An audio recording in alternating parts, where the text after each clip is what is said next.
yëpp la famille c'est Massamba Modeste maa ngi ci chaîne YouPro Youssoupha Mbaye maam Youssou sama frère sama lépp gars yi yéen ñëpp dem leen ngeen abonné ji waala yi waa Dakar waa Jolof tout le monde maa ngi ci biir a biir actualité yi ku ko bëgg a am demal foofu Massamba Waalo. Bien sûr yéen a ngi seetaan Richard Toll TV man la main all the time Mr DJ Belifa Richard Toll TV mooy suñu télé mooy suñu chaîne YouTube ñun moom la ñuy seetaan yéen waa Waalo abonné leen ci chaîne bii di Richard Toll TV ñun ñii moom la ñuy topp ay coboog yu ay jaajëf Adama gars yi na dox na gën a dox.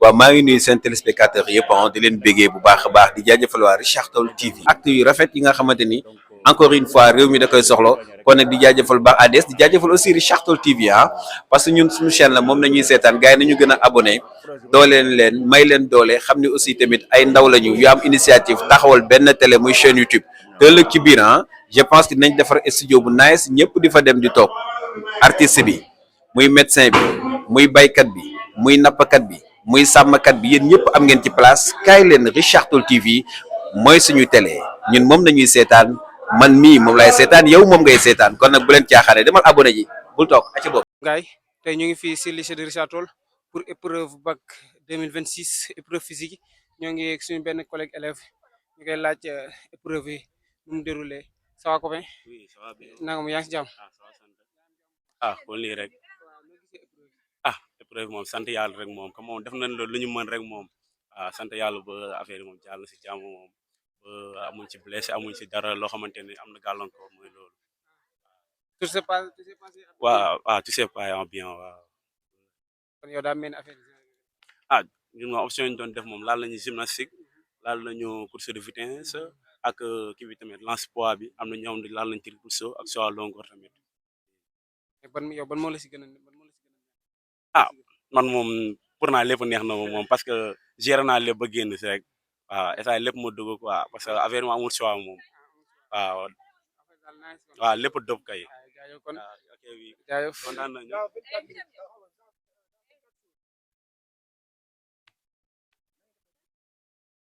dundee ko ak kii rek sans pression rek ak concentré wu tamit di jàpp révision yi tamit di ñaan yàlla may ñu affaire tamit si jàmm moom. loolu moom surtout loolu affaire moom amul pression amul dara moom amul pression amul dara affaire moom soo ko yéegalee rek yaa ko yéegal moom dama sa conscience tranquille nga def li ngay def lu des moo nga bàyyi ci loxo yàlla na mottali lépp moom incha allah. Dieynaba na nga def tey ñëwoon fii lycée de Richard Toll physique bac 2026 yow noo gisee épreuve. Ça va on a su gérer di ñaan yàlla après li si des yàlla mottali ko. tey ngeen amoon ñaata option yi ngeen def. option yi ñu amoon bëri na def nañ triple saut def nañu lancer de poids ak gymnastique bi. mais tout s'est bien passé. oui ça va alhamdulilah ça va. dans 24 jours ñu war a def li nga xam ne mooy épreuve écrit bac léegi yow loo siy xalaat. teg lépp ci loxo yàlla rek réviser après le reste ça va aller incha allah. ok merci beaucoup. yaa ngi am jàmm bu baax. sant yàlla bu baax. am jàmm tey ñu ngi woon fii si lycée de Richard Toll pour l'épreuve physique bac 2026. waaw loolu moom tamit ñëw nañu war a ñëwee am nañu si def lu baax mais tamit xam nga rek élèves yi moom jàppee ni des fois dañuy si tapé dañuy dox mais lépp daal nañ ko bàyyi si loxo yàlla rek. tey ñu amoon ñaata option. 3 options la ñu am je pense que lañ def tey mooy kii gym bi lañ def ak kii bi nu mu tudd course vitesse bi ak triple saut moom lañ doon def te am nañu si passé sans patiner avec yooyu mais am ñoo xam ne dañ ko doon def ak di tiit quoi mais dañ leen wax lii du dara lu waroon am la rek dañ bàyyi lépp si loxo yàlla incha allah dina baax. waaw dans 24 jours ñu war a def bac écrit yow loolu la si xalaat. comme ni ko doon defee rek concentré wu waa élèves ñu concentré wu xam ne bac du dara bac du mérite sans la rek ku yàlla dogal ne da nga am incha allah di nga am kii rek xam nga gën a réviser waat leçon yi rek préparé wu rek loolu kese la incha allah. ok merci beaucoup. Jaariyatu Gaye. waaw tey ñoo ñëwoon fii si lycée Richard Toll pour suivre la nga xam ne mooy épreuve physique bac 2026 noo ko gisee. épreuve yi moom méttiwul géré nañ ko macha allah. tey ñaata option ngeen defal. def nañu triple saut def nañu vitesse def nañu gym. waaw muy dans 24 jours ñu war a def bac écrit yow loo si xalaat. bac bi dañuy def rek xool yàlla lu ñu may rek ñu xam ne loolu lan de waaye ñun jàng nan ba sonn yaa ma gën a xam. merci beaucoup. maa ngi si jàmm ba. waaw tey ñu ngi woon fii si lycée de Richard Toll pour suivre li nga xam ne épreuve bac physique 2026 noo gis. début bi moom amoon nañu stress mais ça va quand même. mais tey ngeen amoon ñaata option. waaw gymnastique ak lan laa doon def lancer de poids ak kii ni vitesse waaw. waaye dans 24 jours ñu war a def bac écrit yow. bon dañuy gérer rek ça va aller incha allah. merci beaucoup. Mariama Fati. ok merci beaucoup. salaamaaleykum mbokki Richard Toll mbokki internautes yi maa ngi leen di nuyu di leen ziar man la monsieur Ndoye président jury EPS bu centre lycée Richard Toll waaw tey dañu ñëwoon fii pour examiner xale yi dans le cadre des épreuves physiques du bac ñu xool ñu nattal leen daal ci seen examen bi.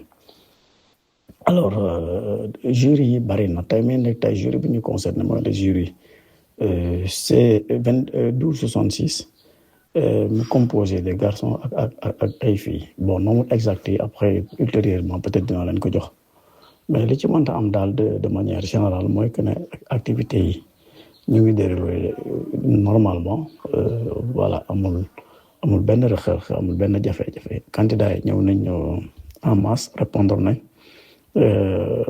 nekk nañu en tenue échauffement bi baax na examinateurs yi ñëw na matériel bi lépp yemb na alors li ci desoon mooy juste ñu commencé mbir mi si lañ nekk nii donc pour l'instant tout va bien on touche du bois voilà. beneen chose bi ñuy xaw a déplorer tuuti rek mooy le cas d'absence yi am nañ ci ay cas d'absence yu xaw a takku waaye cas yooyu li ci ëpp aussi ñu signaler juste que ne. boo xoolee la base dafay concerner des candidats individuels ñeneen ñi ci école privée yi bon peut-être candidat individuel du ñu am les bonnes informations maanaam du ñu xam kañ lañu war a jàll parce que ay cas individuel lañ leneen li ñuy déplorer mooy peut-être aussi on a constaté ay cas d'inaptitude mooy ay xale yoo xamante ne maanaam du ñu def EPS quoi dañ dem uti kayit bañ a def EPS loolu moom damay rebondir pour vraiment exhorter xale yi.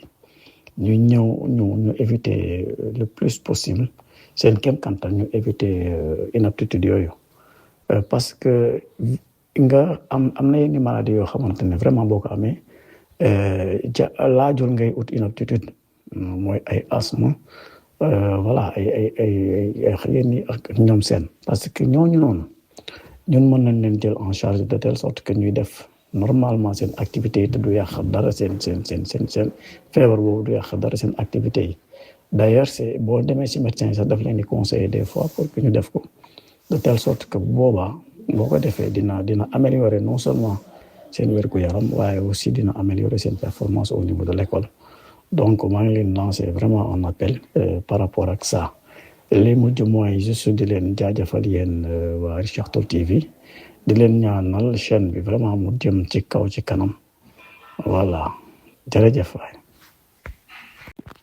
Bonjour chère population Richard Tolloise, bonjour chers internautes. Moi c'est monsieur Ndoye, président jury du centre lycée Richard Toll. Voilà, aujourd'hui on est là dans le cadre des épreuves physiques du bac. Alors les épreuves ont débuté depuis le 1er juin. Aujourd'hui, l'étape consiste à évaluer les élèves du centre Richard Toll. Voilà, le jury qui nous concerne aujourd'hui est le jury 1266, un jury composé de garçons et de filles. Alors, on a commencé à 8 heures. Les élèves, ils ont répondu massivement. Les examinateurs sont en place, le matériel est en place. Alors donc, on peut dire que toutes les conditions sont réunies pour que les épreuves se tiennent. Voilà, seulement il y a quelques éléments à noter, notamment l'absence massive de certains candidats. Et cette absence-là concerne spécialement, ou bien dans la majorité, ça concerne les élèves des candidats libres. Bon, cela est peut-être dû à un manque de communication. Mais les raisons, personnellement, je les ignore. Cependant, l'autre aspect que je déplore, c'est le nombre un peu élevé de candidats inaptes. Candidats inaptes, cela veut dire que moi, ceux qui ne font pas l'activité. Voilà, il y a deux catégories, ceux qui sont inaptes dès le début. Il y a d'autres qui nous viennent après la visite médicale et nous produire un papier montrant l'inaptitude. Alors là, je tire sur la sonnette d'alarme et conscientiser les élèves.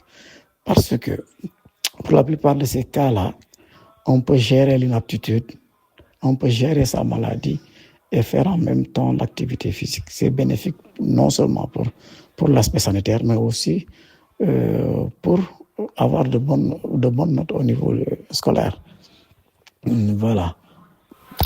La troisième chose que je déplore personnellement, c'est l'absence des forces de défense et de sécurité et l'absence du service médical. Pour la sécurité, ça, on peut toujours gérer, mais l'aspect médical, vraiment, c'est primordial parce que les élèves, ils passent les épreuves dans des conditions extrêmement difficiles, des conditions surtout climatiques extrêmement difficiles. Donc, vraiment, j'exhorte et je lance un appel aux autorités pour qu'ils nous aident dans ce sens-là. Je vais terminer par vous remercier, vraiment, et prier pour que cette chaîne aille plus haut et plus loin. Je vous remercie.